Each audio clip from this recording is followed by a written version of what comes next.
Certains actifs sont très efficaces une fois combinés, mais alors mal mélangés, ils peuvent perdre de leur intérêt et même devenir dangereux. Je suis Leslie Dumex, make-up artiste professionnelle, et aujourd'hui on va parler d'un sujet hyper important mais souvent négligé, les combos d'actifs en cosmétique. Si vous avez déjà eu des rougeurs, des petits boutons ou même des routines complètement inefficaces, cette vidéo va sûrement vous éclairer. Restez bien jusqu'au bout, je vous donne mes conseils de pro pour éviter les erreurs et optimiser vos routines en toute sécurité. Attention, je précise que je ne suis pas dermatologue ni médecin, donc j'ai fait beaucoup de recherches pour ces vidéos, mais si vous avez des doutes, consultez toujours un docteur. On a tous une peau différente, donc quelque chose qui peut marcher pour l'un peut ne pas fonctionner pour l'autre. Je démarre donc cette vidéo sur les mauvais combos. Mélangez le rétinol et les acides AHA, BHA. Le rétinol, c'est un dérivé de la vitamine A. Il booste le renouvellement cellulaire. C'est quand même une molécule qui est assez agressive pour la peau. Il booste la production de collagène et du coup lutte contre les rides et lutte également contre l'acné. Les acides, eux, AHA donc pour l'acide glycolique et BHA pour l'acide salicylique, ce sont des exfoliants chimiques qui dissolvent les cellules mortes. Ils lissent la peau et désobstruent également les pores. C'est vrai qu'on a tendance à se dire « Ah super, deux actifs hyper puissants, je vais les mélanger ensemble pour avoir une peau encore plus lisse et pourquoi pas encore moins d'acné si on a une peau à problème. » Le problème, c'est que ce sont tous des actifs hyper puissants, aussi hyper irritants, qui viennent fragiliser la barrière cutanée. Ensemble, ils augmentent drastiquement le risque d'irritation, d'apparition de rougeur, d'esquamation de la peau. Votre peau va avoir l'air plus sèche, ce qui n'est pas top quand on a des rides, c'est pas le but recherché. En plus, ils ont des pH non compatibles, les AHA ont besoin d'un pH plus bas, alors que le rétinol, un pH plus neutre. Donc dans tous les cas, ça nuit à leur efficacité respective de mélanger ces deux actifs. Ça a un effet un peu cumulatif.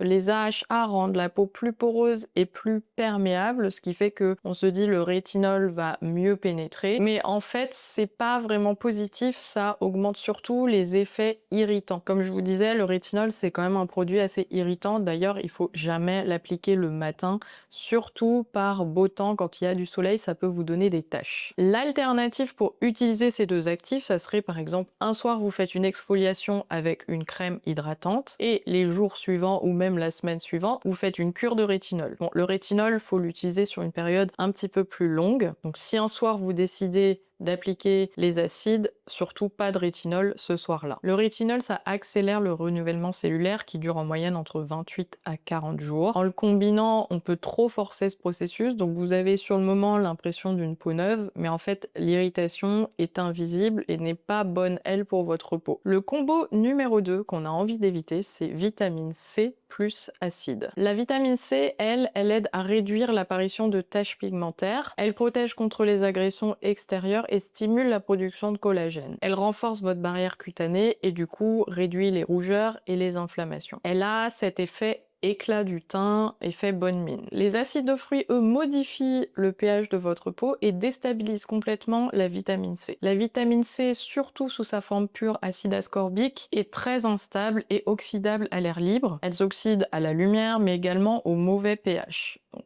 dès qu'on mélange avec les acides de fruits, oxydation de cette vitamine qui devient inefficace. En plus, ce mélange rend la vitamine C irritante pour la peau. L'astuce, c'est d'utiliser la vitamine C dans votre routine du matin. En même temps, il faut rarement mettre des acides de fruits le matin. Une fois que vous allez vous exposer au soleil, votre peau va avoir été fragilisée, donc c'est pas le bon moment pour utiliser ces produits. La vitamine C est top le matin parce qu'elle a des antioxydants qui luttent contre la pollution et les UV. Utilisez les AHA, BHA dans vos routines le soir. Le troisième combo à éviter, c'est le benzol peroxyde couplé au rétinol. Le benzol peroxyde, c'est un actif anti-acné très efficace qui est également anti-inflammatoire et en plus, il est antibactérien. Comme je vous disais tout à l'heure, le rétinol est aussi utilisé en actif anti-acné puisqu'il stimule le renouvellement cellulaire. Sauf que ces deux molécules sont complètement incompatibles, elles ne fonctionnent pas ensemble. Le peroxyde de benzol libère de l'oxygène qui oxyde le rétinol. Du coup, votre rétinol devient complètement inactif. Ça n'a aucun intérêt. Utilisez plutôt le peroxyde de benzol dans votre routine du matin. Alors surtout, mettez une très bonne protection solaire. Même quand vous mettez ce genre d'actif, portez un chapeau, une casquette lorsqu'il y a du soleil. Et le rétinol, toujours dans la routine du soir, de toute façon, jamais le matin, mais séparez-les bien. Un dernier combo à éviter, ça serait de superposer les acides. Donc beaucoup trop d'exfoliants en même temps, un gommage, plus un tonique aux AHA, plus ensuite un sérum au BHA par exemple, et ensuite encore un masque exfoliant. Trop d'exfoliants vont venir affaiblir la barrière cutanée et irriter votre peau. Vous aurez de la déshydratation, ce qui n'a aucun intérêt, ça va augmenter les ridules par exemple. C'est possible d'avoir des petits boutons d'acné réactionnels. Et en prime, une peau trop décapée va graisser davantage. Alors, si vous avez la peau grasse et que vous faites ça en vous disant super, je vais avoir moins de sébum, ça va faire l'effet inverse, votre peau va réagir et va produire encore plus de sébum pour la réhydrater. On peut avoir parfois du coup le syndrome de la peau surtraitée avec des desquamations, des micro-cicatrices, des micro-lésions. Vous pouvez avoir cette sensation de picotement, voire de tiraillement, c'est vraiment un signal d'alerte. Autre indicateur à surveiller, si la peau chauffe, brille en excès, rougit, c'est que la barrière cutanée peut être en souffrance. L'idée, c'est de pas vous faire peur, mais c'est d'apprendre à mieux organiser sa routine au quotidien. C'est un peu comme en cuisine, parfois il y a des ingrédients qui se mélangent pas du tout ensemble, mais qui séparément sont très bons.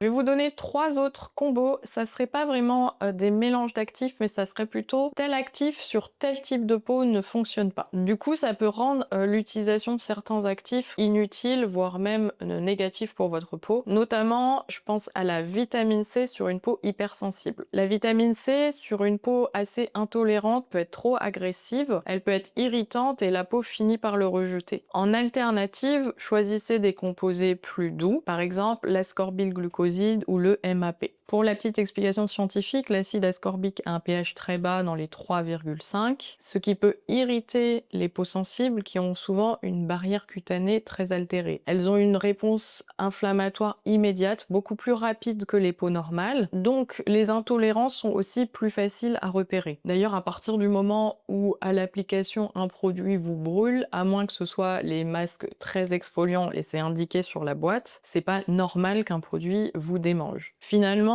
ce stress oxydatif généré par ces actifs peut être plus néfaste que positif pour votre peau. Je vous ai parlé du MAP, donc c'est magnésium ascorbyl phosphate. Il est beaucoup mieux toléré pour les peaux sensibles. Il y a aussi le SAP qui est idéal pour les peaux sujettes à l'acné et l'ascorbyl glucosyl qui est beaucoup mieux toléré, plus hydratant et aussi plus stable. Ces dérivés, ils sont formulés à pH plus élevé, c'est pourquoi ils sont mieux tolérés par les peaux sensibles. Ces actifs sont moins puissants, mais mieux vaut une utilisation régulière qu'un actif abandonné après 3 utilisations. Un deuxième combo inutile, ça serait de mettre de l'acide hyaluronique sur une peau complètement sèche. L'acide hyaluronique, c'est un humectant qui attire et retient l'eau de son environnement. Mais si l'air est trop sec ou la peau très déshydratée, il va pomper l'eau du derme vers l'épiderme, où elle peut s'évaporer et du coup on va avoir une perte insensible en eau, ça s'appelle PIE.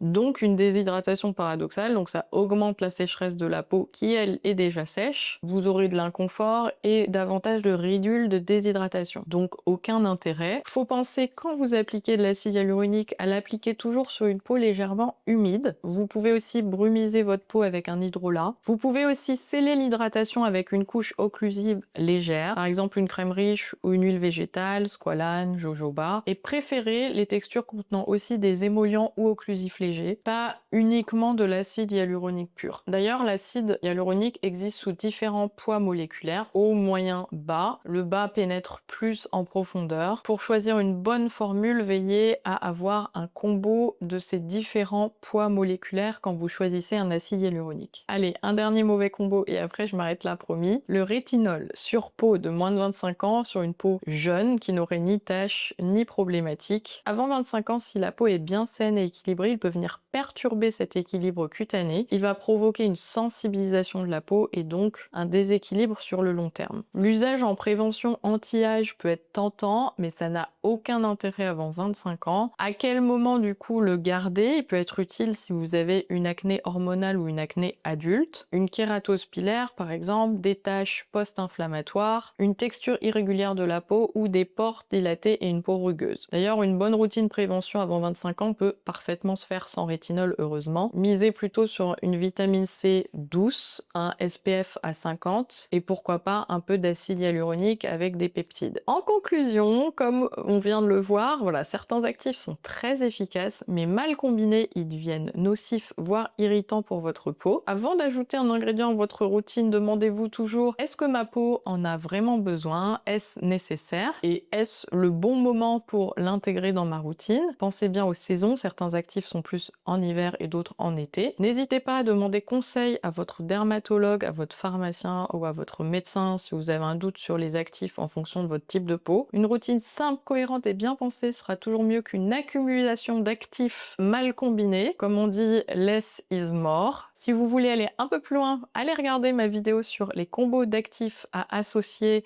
dans votre skincare routine. Je vous la mets bien sûr en description. Et si vraiment vous débutez et que vous voulez vous lancer dans une super skincare routine, choisissez une routine dans une seule marque. Ne mélangez pas plein de marques différentes. Des fois, on se dit « Ah super, je prends un actif chez Aromazone, un chez Typologie, etc. » Et on mélange n'importe quoi. Surtout que c'est des produits, souvent, qui ne sont pas purs. Il y a déjà des mélanges à l'intérieur. Pour ne pas vous tromper, quand on prend la même marque, c'est déjà des combos d'actifs qui agissent en synergie. Donc, du sérum jusqu'à la crème, tout va bien fonctionner ensemble. Ça sera beaucoup plus efficace. On aura des actifs complémentaires, des pH compatibles et des textures compatibles. Pour moi, du coup, le vrai soin intelligent, c'est d'écouter sa peau, de voir en fonction aussi des réactions, des résultats et de ne pas suivre juste les tendances parce qu'on a vu des gens mettre du rétinol sur les réseaux sociaux par exemple. J'espère que cette vidéo vous a plu. Partagez-moi les prochains sujets que vous aimeriez que j'aborde et on se retrouve très prochainement pour d'autres vidéos. Au revoir tout le monde.